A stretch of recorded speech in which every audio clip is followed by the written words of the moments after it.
untuk Nabi berdasarkan sumber klasik. 22. Para pemuka Quraisy, pengikut Nabi terus bertambah.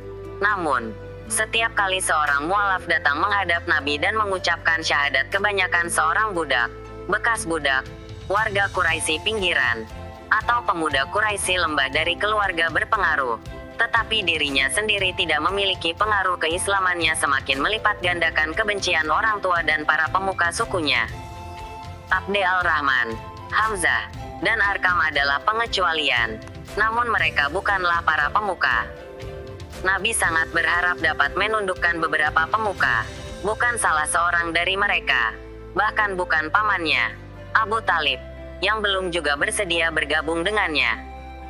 Jika beliau didukung oleh orang seperti paman Abu Jal, Walid yang bukan saja kepala Bani Makhzum melainkan juga, jika boleh dibilang, pemimpin informal Quraisy, maka itu akan sangat membantu penyebaran misinya. Walid tampaknya lebih terbuka diajak berdiskusi dibandingkan yang lainnya. Pada suatu hari, Nabi sempat berbicara empat mata dengan Walid. Namun, saat mereka sedang dalam percakapan serius, seorang lelaki buta lewat. Ia baru saja masuk Islam.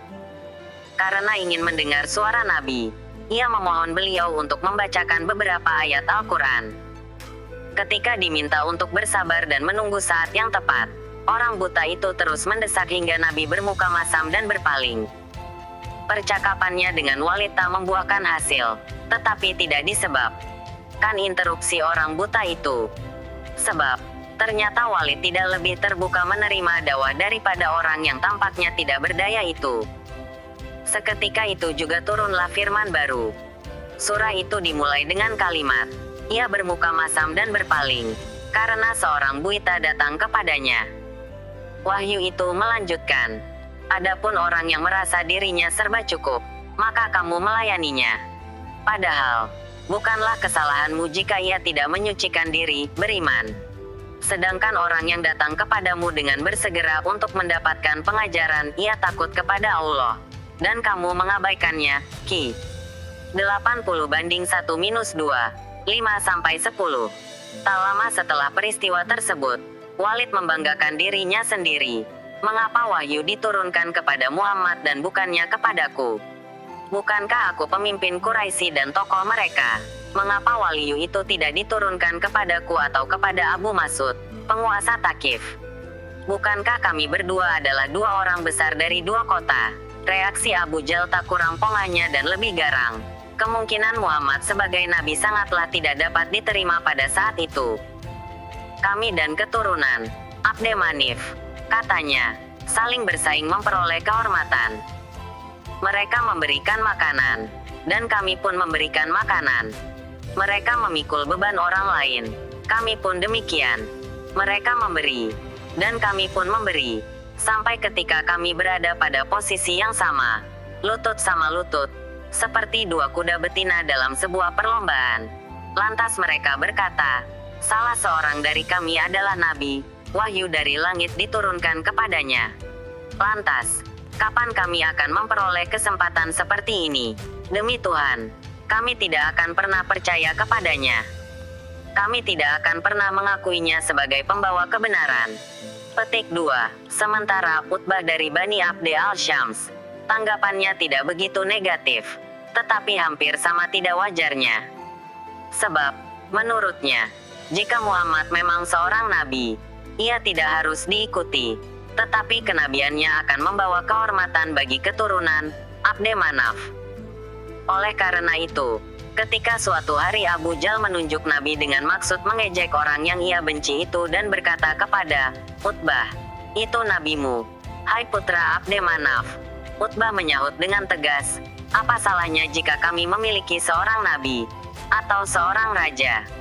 Maksud pernyataan terakhirnya itu adalah Qusay, untuk mengingatkan Bani Makhzum bahwa Abd Manaf adalah putra Qusay, sedangkan Makhzum hanyalah sepupunya. Nabi berada cukup dekat dan mendengar perdebatan sengit ini.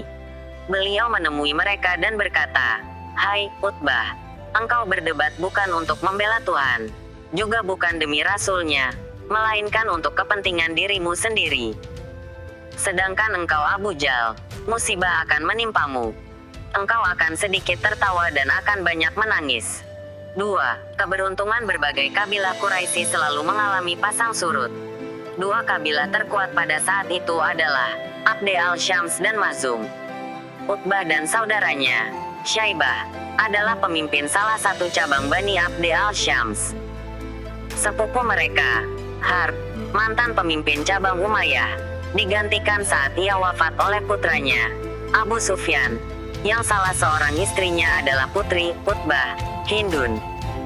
Kesuksesan Abu Sufyan, baik dalam bidang politik maupun perdagangan, adalah berkat keputusannya yang matang dan mampu bersikap tenang serta sabar dalam mempertimbangkan persoalan. Sikap dinginnya seringkali membuat Hindun, yang tidak sabar dan pemarah, menjadi gusar. Namun, dalam menimbang sesuatu, ia jarang dipengaruhi istrinya. Seperti yang telah diperkirakan, Abu Sufyan tidak sekeras Abu Jahal dalam memusuhi Nabi. Kendatipun sikap para pemuka Quraisy terhadap Nabi berbeda-beda, mereka bersepakat menolak ajarannya. Setelah memperoleh kesuksesan hidup meskipun mereka yang lebih muda berharap, ini hanyalah suatu permulaan, mereka umumnya setuju meraih sesuatu yang lazim di kalangan bangsa Arab sebagai ideal kebesaran manusia. Harta kekayaan bukanlah satu-satunya aspek kebesaran tersebut. Namun kenyataannya, kekayaan hampir menjadi kebutuhan utama untuk mencapai berbagai tujuan. Orang terkemuka pastilah diminta menjadi sekutu dan pelindung, yang berarti ia sendiri haruslah memiliki sekutu yang dapat diandalkan. Hal inilah yang direncanakan Abu Sufyan, baik melalui pernikahan dirinya maupun pernikahan putra-putrinya, sebuah jaringan kekuasaan dan hubungan yang hebat. Banyak dari kehormatan ini dapat diperoleh melalui kekayaan, yang juga dibutuhkan seorang terkemuka dalam kapasitasnya sebagai tuan rumah. Kebaikan adalah aspek mendasar dari ideal tersebut, terutama kedermawanan, tetapi bukan untuk meraih pahala di akhirat. Untuk dihormati masyarakat di seluruh Jazirah Arab, bahkan mungkin lebih luas lagi, seseorang mesti bermurah hati, memiliki keberanian, tepat janji, baik untuk persekutuan, perlindungan, jaminan maupun untuk tujuan lainnya. Dipuji karena berbagai kebaikan dalam hidup ini dan setelah mati. Bagi mereka, adalah kehormatan dan keabadian yang memberikan makna hidup. Orang seperti Walid merasakan kebesaran semacam itu. Secara umum, itulah yang membangkitkan rasa bangga diri sehingga mereka tuli terhadap ajaran yang menekankan kefanaan hidup duniawi, kefanaan semua kesuksesan yang mereka raih. Keabadian mereka bergantung pada warisan Arab, seperti ideal Arab yang dilestarikan sejak dulu hingga masa yang akan datang. Mereka semuanya peka, dalam tingkat yang berbeda-beda, terhadap keindahan bahasa Al-Quran.